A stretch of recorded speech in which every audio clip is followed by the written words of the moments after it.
Beli apa yang dibeli?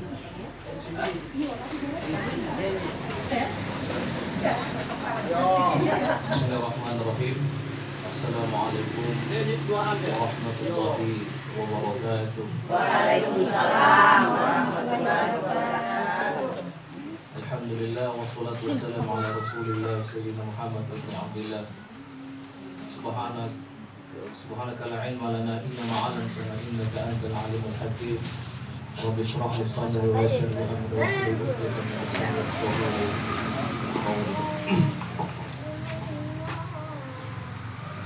Yang saya hormati dan muliakan ibu-ibu ya, wanita Islam, Apolobo, dan insyaallah kita dimuliakan oleh Allah Ta'ala karena senantiasa beristiqomah mengadakan pengajian setiap hari Rabu ya. Sebagaimana dalam Al-Quran disebutkan, innal ladzina qalu rabbunallahu tsumma istaqamu tatanazzalu 'alaihimul malaika alla takhafu wa la tahzanu. Sesungguhnya orang-orang yang dalam hatinya meyakini, mengucapkan Allah adalah Tuhan kita, kemudian mereka istiqomah dalam hal amalan, mengamalkan agama, maka ketika nanti mati, ketika di alam barzah, sakaratul maut, dalam keadaan takut, maka datang malaikat mengatakan kepada khususnya ibu-ibu ria, malaikat Allah takhafu wa la tahzanu, kamu jangan takut, kamu jangan sedih. Jadi pada kesempatan kali ini kita akan bahas tentang masalah cara memandikan jenazah, cara mengkafani, cara mensolat. Karena kejadian kemarin beberapa minggu lalu di Tolai, ini yang diharapkan memandikan jenazah wanita perempuan itu lagi uzur. Apakah uzur pergi, saya tidak tahu apa ceritanya kemarin. Yang jelas tidak ada. Hampir mau dimandikan laki-laki, itu tidak boleh. Kalau kejadian sekiranya ada jenazah wanita, kemudian tidak ada wanita yang dapat memandikan, maka mesti ditayamumkan. Itu pun yang mentayamumkan kalau dia laki-laki harus pakai kaos tangan, kemudian perempuan ditutup. Kata ulama kalau bisa tidak usah lagi dimandikan atau ditayamumkan, langsung dimakamkan. Kalau mau disolatkan juga, syarat disolatkan harus dimandikan. Maka pentingnya ibu-ibu kaum wanita tahu hal ini, wabil khusus ibu-ibu wiyanya. Kalau ibu-ibu wiyah tidak tahu, lebih-lebih yang tidak pernah wiyah, jadi insya Allah akan sangat mudah dipelajari. Pertama itu kita niat memandikan, cara memandikan dulu. Jadi sebelum dimandikan dipersiapkan, ya. Wabil khusus untuk perempuan itu kainnya 5. Jadi sebenarnya kain kafan itu warna apa saja bisa, tapi yang afdolnya itu warna putih. Maksudnya kapan saja misalnya terjadi tidak ada kain putih, kain apapun bisa. Jangan pikir ya bisa kain yang lain harus putih. Akhirnya tidak dibungkus juga jenazah karena batu kain putih. Cuma kalau ke dalam keadaan normal sekarang kan kain putih mudah dicari. Jadi 5 dia. Jadi kalau bisa disiapkan, kalau bisa kain tosok, tidak mesti putih, sarung pun boleh. Sarung sama bantal guling. Nah mungkin ibu-ibu sama praktek kan. Kalau bisa. Kemudian nanti disiapkan sabunnya, tabur parus, boleh juga daun bidara. Kalau bisa ibu ambil 1 bantal guling sebagai praktek. Kalau cuma teori ini nanti mengembang, langsung praktek saja. Nanti ibu-ibu juga bisa praktek sendiri nanti.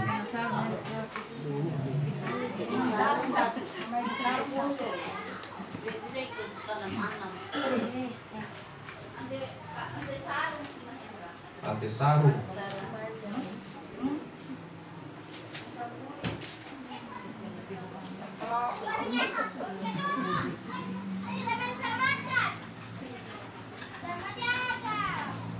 Nanti kalau misalnya yang meninggal itu pertama yang meninggal bayi, ketika dia lahir tidak bersuara, maka cukup dia dikafani, dimandikan, dikafani, baru dimakamkan. Jadi tidak disolatkan. Nah, bayi tidak ada dosanya. Kita ini ada dosa, harus disolatkan. Kalau yang mati itu orang mati syahid, seperti dia berperang di jalan Allah Ta'ala, maka dia hanya dimakamkan saja, hanya dikafani dan dimakamkan, tidak dimandikan dengan darah-darahnya itu.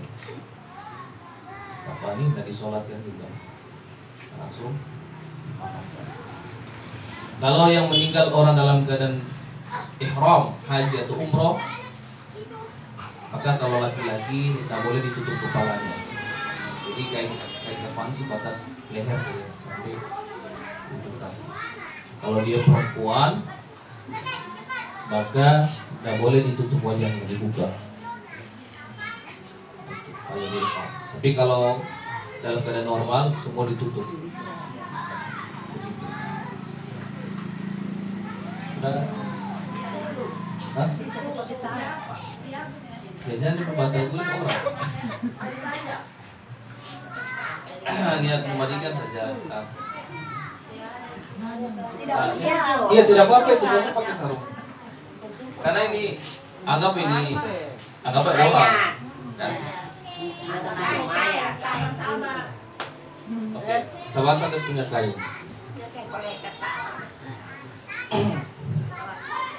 Jadi mayat ini harus ditutup dengan kain yang tidak transparan. Kemarin itu maaf, saya mau tegur kasihan itu Pak Ibu mau ditegur, tapi juga dipikir kita aneh ini anak-anak lebih duluan orang tua semakan garam. Itu saya khawatir. Dia tutup pakai kain putih transparan, enak banget kasihan. Nggak boleh, harus ditutup. Walaupun sama jenis. Nah, misalnya kainnya nanti kainnya kalau bisa agak gelap seperti coklat begitu, nah, jadi ditutup, nggak boleh diperlihatkan memang. Kemudian ibu-ibu nanti gosoknya pakai tangan kiri, kan dia harus pelan-pelan. Itu mayat itu bercerita dia, aduh kasihan ibu ya, jangan keras sakit sampai badan. Sedangkan dikasih manis saja sakit dia rasa, kali boleh membakar. Jadi pakai kos tangan atau bisa juga plastik, secara plastik diikat. Kain yang jelas bungkus tangan, begitu. Nah, ini saya taruhin saja. Ini membandingkan sebenarnya tidak mesti berapa orang, 3 kah, 2, tidak mesti, 1 orang pun bisa. Ini misalnya ini kepalanya ya, kita harus angkat dulu, angkat setengah. Ini kepalanya, baru tekan dia. Dari istilah untuk mengeluarkan apa?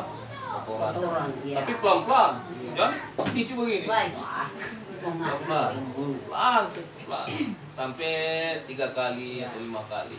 Nah, kemudian ini kalau dia punya kotoran, bersihkan sudah. Jadi belum dimandikan ini, masih dibersihkan dulu. Mungkin maaf jasadnya berdarah, mungkin biasa kecelakaan, hilap dulu semua. Kalau misalnya dia robek, dia punya badan, dijahit dulu, begitu. Kasih rapi. Nah setelah sudah selesai, ini sudah rapi. Nah bisa diwudukan atau wudu nanti terasa bisa. Bisa diwudukan pertama, bisa diwudukan nanti setelah mandi. Dan wudu itu hukumnya sunnah. Kalau ketinggalan apa-apa. Diwudukan seperti biasa, seperti kita wudu.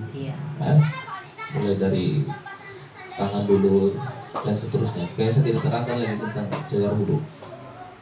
Kemudian dibandingkan itu arah kanan dulu, kanannya. Jadi dia dikasih baring begini dulu malamnya.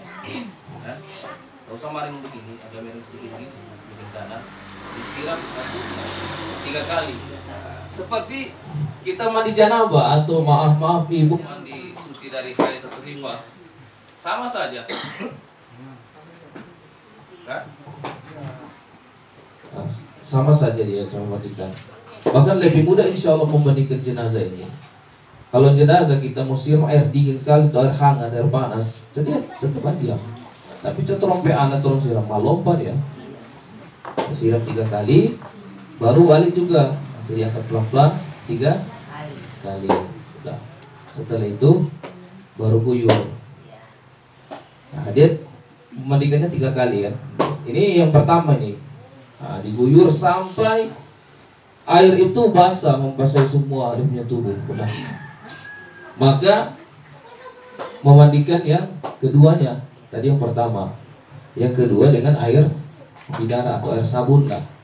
Sabun. Nah, sabun. Sabun semua, kalau kepalanya disampo, rambutnya disampo. Nah, setelah itu baru guyur, bersih-bersih. Nah, itu sudah yang kedua. Dan yang ketiga pakai air kapur barus. Nah, baru siram semua sampai rata. Nah, itu sudah selesai. Nah, disunahkan melakukan hal ini 3 kali. Tahap pertama tadi dibasuh dengan air bersih sampai merata kan. Tahap kedua dengan air sabun. Kemudian sabunnya dibilas. Tahap ketiga dengan air kapur tadi. Nah, yang 3 tahap ini satu paket, 1. 3 ini untuk 1. Disunahkan 3 kali buat. 1 kali buat air murni, air sabun, kapur 1. Yang kedua lagi air murni, air sabun, kapur 2. Kemudian air murni, air sabun, air kapur 3. Disunahkan 3. Tapi kalau 1 kali sudah mencukupi, boleh. Apalagi kalau misalnya jenazahnya sudah lama, ya 1 kali saja. Jadi sudah paham ini? Kalau bisa ada ibu-ibu praktek dulu. Kita mau lihat. Ini kan baru teori saya. Ibu barangkali 3. Biasanya Ustaz, kita biasa mandikan jenazah pakai kaos tangan. Yang pekaret tidak bersih. Soalnya kita sudah coba pada waktu sama bibi. Iya, maksudnya dia pakai tangan ini baru pegang kain. Jangan itu hanya dipakai menggosok. Ini hanya menutupi agar tidak menyentuh. Baru pegang kain, pakai kain.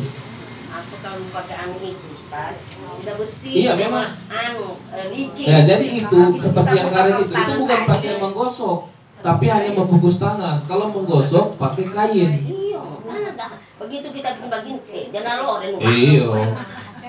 Nalana. Iya, Harus pakai kain nanti. Itu pun pelan-pelan. Nah, itu pun makanya sabun tuh dikasih sabun ini sabun kan? Kayak dia siram. Tidak mesti sabun untuk kita gosok di badannya. Kita memang kasih memang air sabun. Iya, tapi teh pabel juga boleh. Tadi ini Ustaz, kalau pakai kaos tangan juga.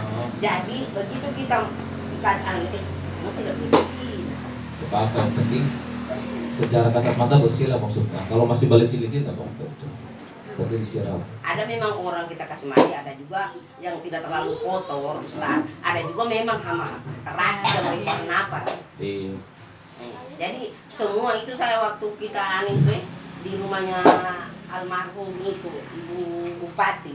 Sebenarnya memang banyak Bu orang pintar, orang yang bilang ini kasih mandi jenazah ini harus orang yang berani. Satu juga berani Dan mana tidak jijik. Iya, Banyak orang takut jijik itu itu jadi masalah. Dia tahu hadis. Tapi itu kendalanya. Saya kasih tahu itu Ibu Bupati. Banyak hebat teori tapi pengalaman tidak ada. Nah, so itulah.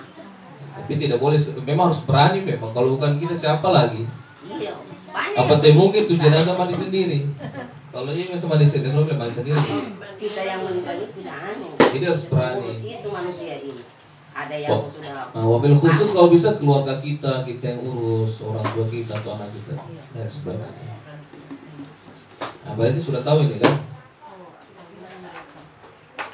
Boleh, maksudnya ibu-ibu yang belum pernah tahu, yang belum pernah berpengalaman itu yang dipraktek. Kalau ibu sudah tahu, kalau bisa diarahkan. Kalau ibu yang sudah tahu ini, untuk apa lagi kita buat? Tapi bagi ibu-ibu ya yang belum tahu, masalahnya maaf. Kalau yang tahu ini meninggal, yang tersisa tidak tahu. Itu dia beda masalah. Jadi ibu-ibu yang belum pernah pengalaman, kalau bisa nanti ibu-ibu yang sudah pernah kasih arahan. Saya juga bantu arahkan yang tadi praktek. Ya. Tidak boleh nanti sama-sama 2 orang.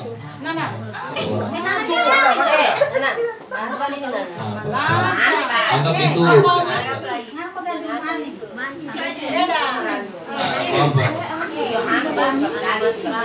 masih mantan itu, belum orang. Apalagi itu orang yang punya mata belelia.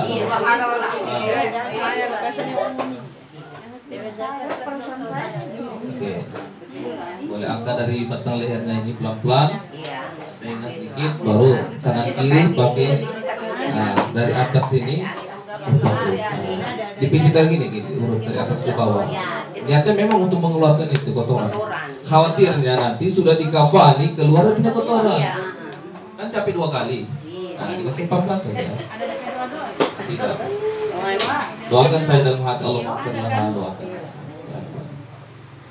Nah, sampai ujung sini, sampai dia keluar 3 kali baru periksa. Kan pakai kain ini, periksa kalau kuning-kuning banyak kotor. Nah, setelah itu sudah baru kanannya disiram. Bukan, ini kiri. Nah, kanan pelan. Satu orang mungkin balik, satu orang siram dari bawah kanan seperti mandi janabah. 3 kali. Tidak. Diniatkan saya niatkan mandi, memberikan jenazah. Kemudian balik lagi pelan-pelan. Sebelah kiri lagi, ini kirinya disiram lagi. Oke. Jangan sampai auratnya terbuka. Anggap saja ini aurat. Disiram dari bahu kiri sampai ke ujung kaki kiri 3 kali.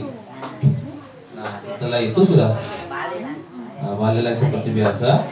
Nah, guyur sudah 3 kali atau 1 kali boleh dari kepala sampai mata. Nah, itu sudah 1 kali kan, baru kepalanya disampo. Seperti kita memandikan orang sakit lah begitu. Sampo, disabun dan lain sebagainya. Setelah sudah disabun, baru siram lagi. Kasih bersih. Setelah itu penutupnya kapur air kapur halus.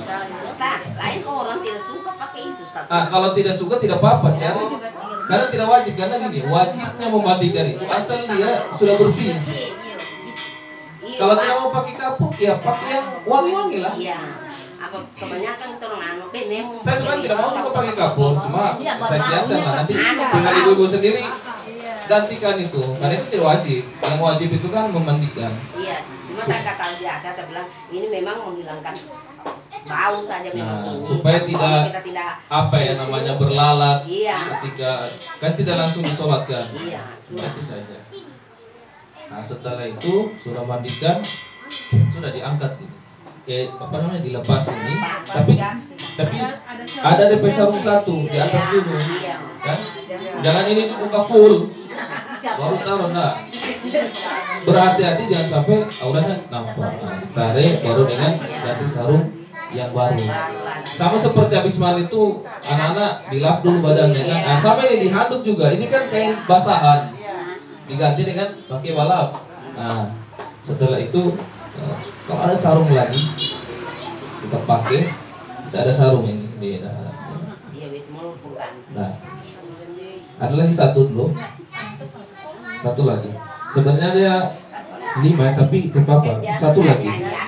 Yang biasa saja. Ini kan anggaplah ini kain kafan ini. Kafan. Kita atau bisa.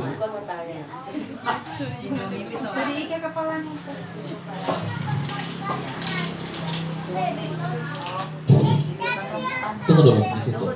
Jenazahnya.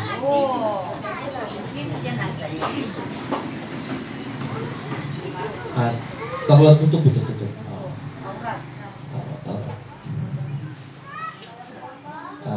Sebenarnya kain kafan itu 1 pun tidak masalah. Yang penting menutupi jenazah. Sunnahnya itu 5 perempuan, 3 pun tidak apa-apa. Nah, setelah itu diangkat ini. Tutup ini sarung bersih dulu. Iya. Tapi anggap ini 3 kain ya. anggap 3 kain. Ini kain 2, dia punya jilbab sama gamis. Sebenarnya ya kainnya di sini 2. Nah, ketiga 2. Di atas ini untuk di tengah dulu taruh untuk gamisnya. Tengah baru tinis dengan jilbab. Di sini tinis untuk sarungnya. Nah, itu baru angkat nih. Taruh sini kepalanya.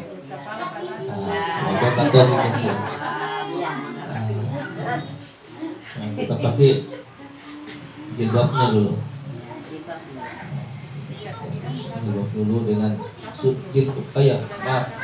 disunahkan ya, disunahkan menutupi dengan kapas pada lubang-lubangnya, hidungnya dan lain sebagainya. Tutup dulu. Ini sudah dengan jilbab, dengan gamis, dengan sarung. Nah, itu satu kali tutup dulu, baru ini tarik. Basahan ini hadap pelan-pelan. Ini pegang. Tarik. Tarik. Nah, ini pegang di sini. Jangan sampai terlepas. Ini tarik. Nah, tarik ini. Nah, tarik. Ini tutup. Nah, tutup. Ini tarik dari bawah. Nah, dengan terbuka. Itu tarik dari bawah. Sudah kan? Nah, baru tinggal tutup lagi.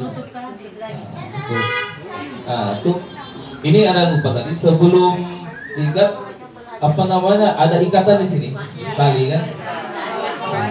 Tapi tali itu tidak mesti wajib karena tali itu hanya menutupi. Karena nanti di yang lahat kita akan buka. Nah, tali terserah mau 3, mau 5, biasa 5. Di sini diikat. Diikatnya nanti bagian kiri di sini. Ya, dan ikat. Nah, di sini diikat. Yang kiri. Jadi bagian kiri diikat. Ikatnya ikat durian saja. Nah, nanti ketika nanti yang lahat ini kan dibuka juga. Ada kata tidak ada tali, nggak apa-apa juga. Tapi paling bagus tidak. Dia akan dibuka. Memang kain kafan ini sebenarnya tidak pakai ikatan. Cuma diikat itu supaya tidak terbuka kalau diangkat. Karena nanti dia lihat akan dibuka sendiri. Nah. Jadi sudah ada gambaran ya. Insya Allah nanti kalau dipanggil untuk memandikan kafan siap insya Allah. Karena pahalanya sangat besar. Nah, sangat besar. Kemudian terakhir ini, dapat penting caranya dulu tahu. Kemudian terakhir masalah sholat. Ini sholat jenazah ini sangat mudah. Jadi doanya ada yang panjang, tapi bagi kita yang awam pendek saja. Pertama kita lihat usolli ala hadil maitati. Kalau perempuan, kalau laki-laki usolli ala hadil maiti. Boleh disolatkan di masjid, boleh di rumah. Atau dalam hati saya berniat salat jenazah. Kemudian takbir. Dia takbirnya 4 kali. Allahu Akbar. Nah, di takbir keempat kita baca Al-Fatihah. Nah, semua sudah hafal kan? Setelah itu takbir kedua Allahu Akbar, kita baca sholawat. Seminimal sholat Allahumma sholli ala Sayyidina Muhammad. Kalau mau panjang lagi bisa, tapi minimal Allahumma sholli ala Sayyidina Muhammad. Pakai Sayyidina, tidak pakai apa-apa. Kemudian di takbir ketiga Allahu Akbar, kita baca Allahumma firlaha warhamha. Minimal itu. Kalau Allahumma firlaha warhamha wa'afu anha wa akrim nuzulha dan seterusnya bagus. Tapi kalau misalnya setengah mati dihafal Allahumma firlaha warhamha, ini terlalu sekali kalau tidak dihafal kan? Kemudian takbir keempat Allahu Akbar, kita baca Allahumma la tahrimna ajraha wa la taftina ba'da dan seterusnya. Tapi boleh juga tidak dibaca untuk takbir keempat, bacanya saja. Nah, jangan pura-pura. Kalau tahu baca dibaca, kalau tidak tahu diam. Tapi kalau untuk takbir pertama wajib baca Al-Fatihah, takbir kedua wajib baca salam, takbir ketiga wajib mendoakan jenazah. Setelah itu salam, assalamualaikum warahmatullahi wabarakatuh. Baru boleh kirimkan Al-Fatihah. Jadi mudah. Jadi kalau ada nanti keluarga atau tetangga meninggal, ibu-ibu ikut saja. Apalagi doanya wanita yang soleh itu lebih Allah ijabah daripada 70 waliullah. Jadi demikian apa yang kami sampaikan, yang benar datang dari Allah. Nanti ada pertanyaan. Assalamualaikum warahmatullahi wabarakatuh. warahmatullahi wabarakatuh.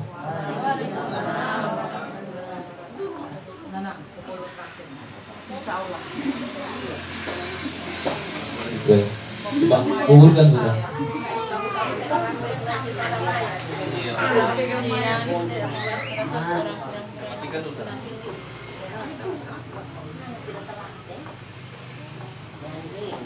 Boleh ba kasi ano sa maling mahal?